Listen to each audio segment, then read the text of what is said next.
Bismillahirrahmanirrahim. Assalamualaikum warahmatullahi taala wabarakatuh. Kepada semua ibu bapa, pelajar-pelajar tahun 4, apa khabar semua? Saya doakan semuanya berada dalam keadaan sihat dan dijauhkan daripada wabak COVID-19.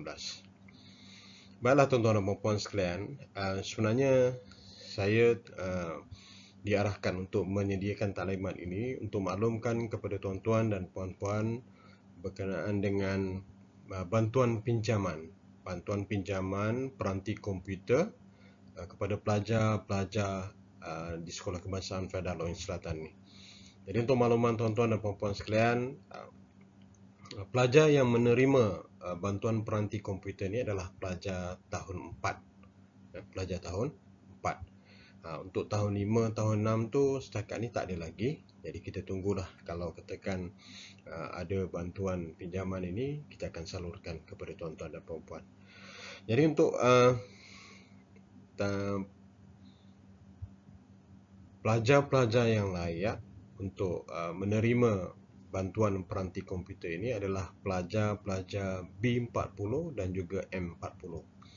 Sasaran utama saya adalah pelajar B40. Kemudian kalau ada lebihan, baru kita akan salurkan kepada pelajar golongan M40.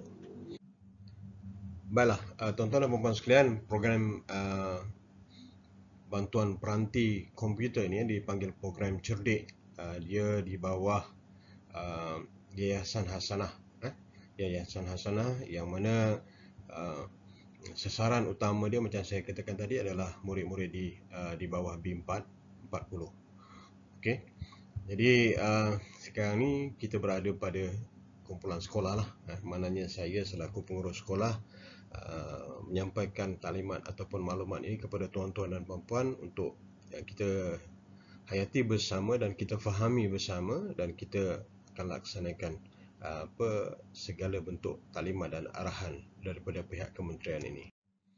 Okey, ini adalah surat kebenaran untuk peringkat sekolah melaksanakan kerja-kerja ini untuk kita salurkan kepada tuan-tuan dan puan-puan.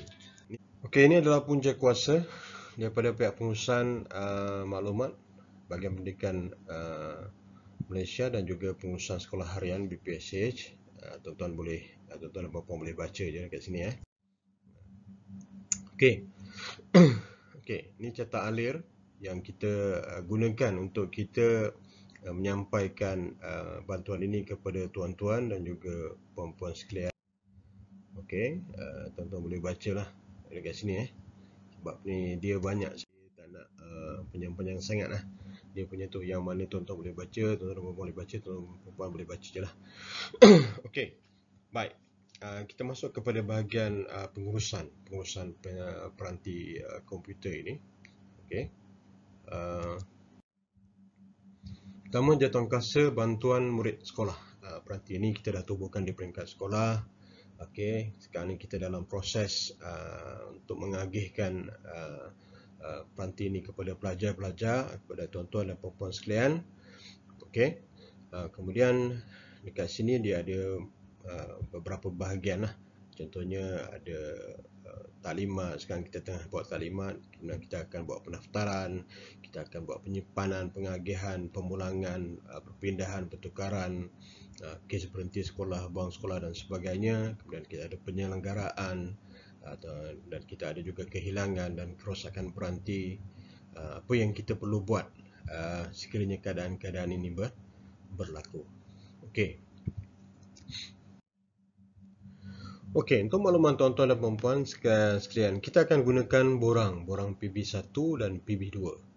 Jadi borang ini, kalau tuan-tuan dan puan-puan masih ingat lagi, tuan-tuan dan puan-puan telah isi borang ini ketika mengisi maklumat pelajar berkaitan dengan bantuan awal persekolahan. Jadi saya akan menggunakan borang yang sama.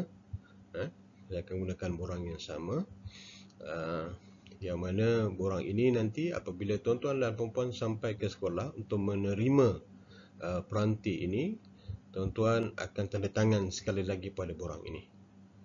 Okey. Dan juga borang aku janji. penerimaan. Sekali lah tu, okey, dalam penerimaan peranti ini. Okey, kemudian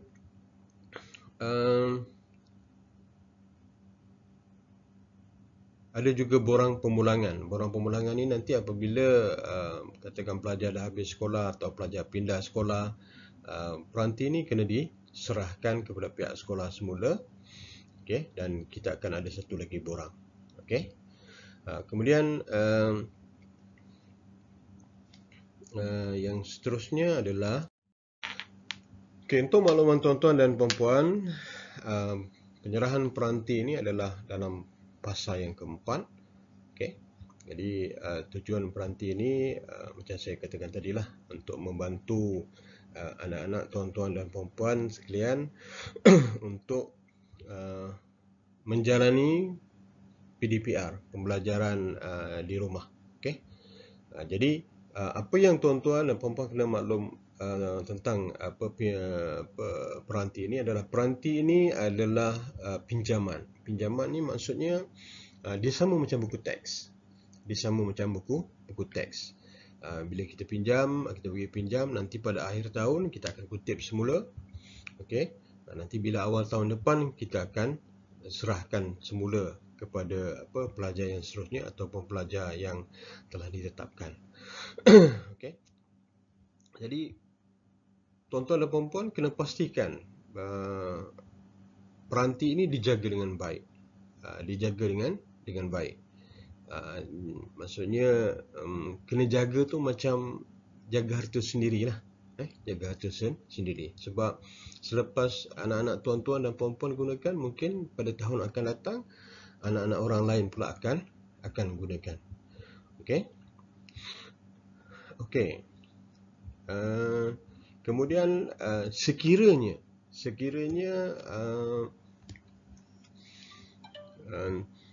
peranti ini rosak, tuan-tuan boleh serahkan peranti ini pada pihak sekolah. Kita akan hantar semula kepada pembekalnya untuk dibaik pulih. Tetapi dia akan ambil masa yang agak sedikit panjang lah. Yang tu tuan-tuan kena maklum tentang perkara tu. Okey. Kemudian yang seterusnya, sekiranya peranti ini hilang, mungkin kena curi ke rumah, kena pecah masuk dan sebagainya. Okey. Kena buat report polis. Okey, kena buat report polis. Tuan-tuan dan puan-puan kena buat report polis, dan salinan report tu kena diserahkan pada pihak sekolah. Dan dekat sini ada untuk makluman, ada sedikit denda. Tuan-tuan dan puan-puan akan dikenakan denda sebanyak RM300. Okey, nanti dia untuk denda tu dia ada prosedur dia lah, kena datang ke sekolah. Kita akan ikut prosedur tu untuk kita serahkan dia punya denda itu kepada pihak kementerian. Okey, jadi tuan-tuan dan puan-puan sekalian, peranti ini diberi oleh pihak kerajaan, khususnya daripada pihak KPM, Kementerian Pendidikan Malaysia sendiri, dengan tujuan dan matlamat untuk membantu anak-anak tuan-tuan dan puan-puan menjalani PDPR.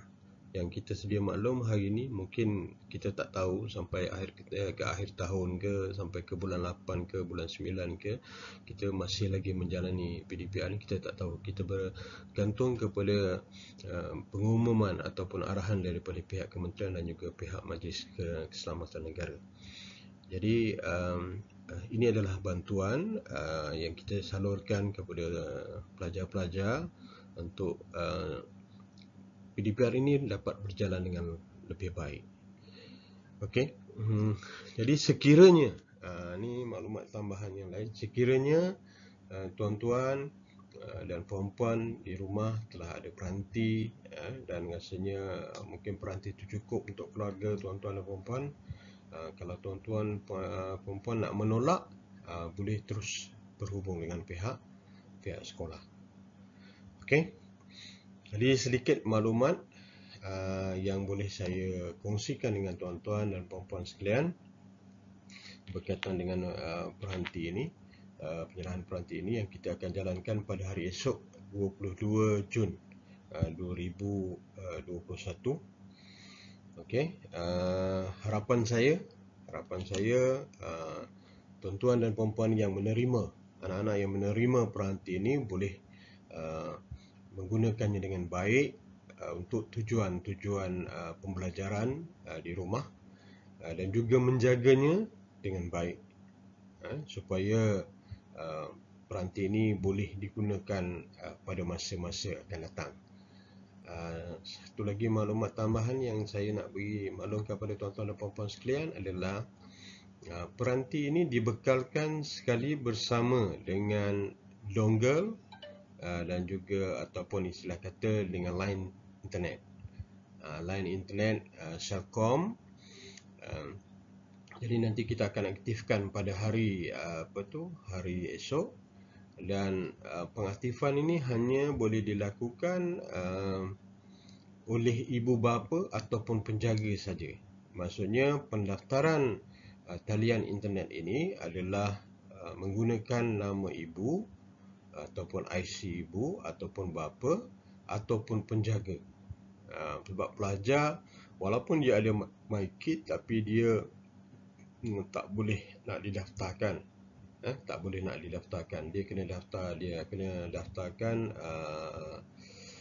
untuk daripada ibu dan juga bapa ataupun penjaga dia. Okey. Kalau dia duduk dengan pak cik, maknanya pak ciknya lah. Dan orang yang didaftarkan ini bertanggungjawab untuk menjaga line telefon itu ataupun line internet itu daripada memasuki ruang-ruang ataupun web-web yang mungkin tidak dibenarkan. Mungkin tidak dibenarkan. Jadi harapan saya kita boleh memanfaatkan bantuan ataupun pinjaman daripada pihak Kementerian Pendidikan Malaysia ini untuk anak-anak kita dapat belajar dengan lebih baik. Kerana perkara ini sebenarnya kalau ikutkan sejarah-sejarah yang lama tak pernah berlaku pun. Saya dah 50 lebih tahun seumur hidup saya setakat ini memang tak pernah berlaku, dan ini kali pertama berlaku, dan dia berlaku dalam satu suasana yang hebat. Mana daripada tahun lepas sampai tahun ni tak selesai lagi COVID-19 ni. Jadi itu sahaja daripada saya tuan-tuan dan puan-puan sekalian. Harapan saya supaya kita sama-sama menggunakan peluang dan juga ruang yang diberikan oleh pihak Kementerian Pendidikan ini dengan sebaik mungkin demi kemajuan pendidikan anak-anak kita. Jadi akhir kata daripada saya sekian. Wabillahi taufiq wal hidayah. Assalamualaikum warahmatullahi taala wabarakatuh.